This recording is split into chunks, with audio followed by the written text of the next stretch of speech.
লৰাৰ জীৱন সহজ নহয়, মুখত হাঁহি বুকুত বেদনাই নিজৰ ঘৰখন এৰি দূৰলৈ সপোন বিচাৰি ফুৰে নিঃশব্দে। গোটেই দিনটো কামৰ ভাগৰ ঘামত তিতি যায় দেহৰ আচল। সন্ধিয়া আহি নিস্তব্ধ ৰুম নিজেই ৰান্ধে ভাতৰ খোৱা।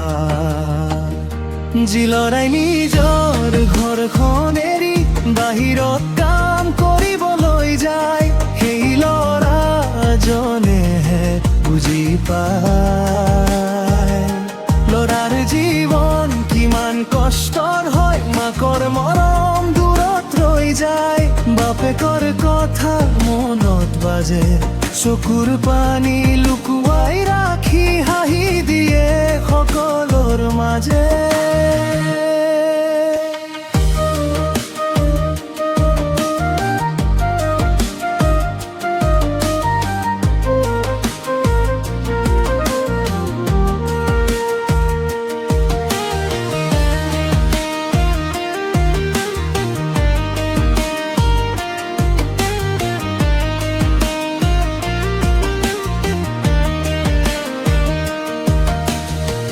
কেতিয়াবা ভাতো নাথাকে হাতত, তথাপিও সপোনো নেযায়।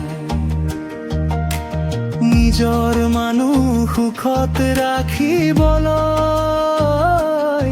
নিজৰ সুখবোৰ পাহৰি যায়।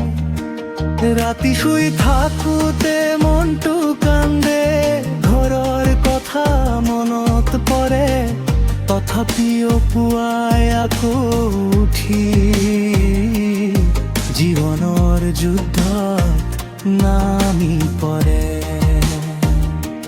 ল'ৰাৰ জীৱন বাহিৰৰ পৰা হয়তো সহজ যেন লাগে, কিন্তু ভিতৰত নীৰৱ যুঁজ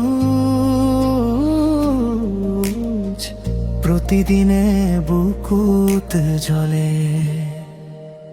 যি ল'ৰাই নিজৰ ঘৰখন এৰি বাহিৰত কাম কৰিবলৈ যায়, সেই ল'ৰাজনেহে জানে ল'ৰাৰ জীৱন কিমান কষ্টৰ হয়। ঘামৰ তুল্য কোনেও নুবুজে, নীৰৱ কষ্ট বুকুত থাকে, সপোনবোৰ জীয়াই ৰাখিবলৈ ল'ৰাজনে সকলো সহে।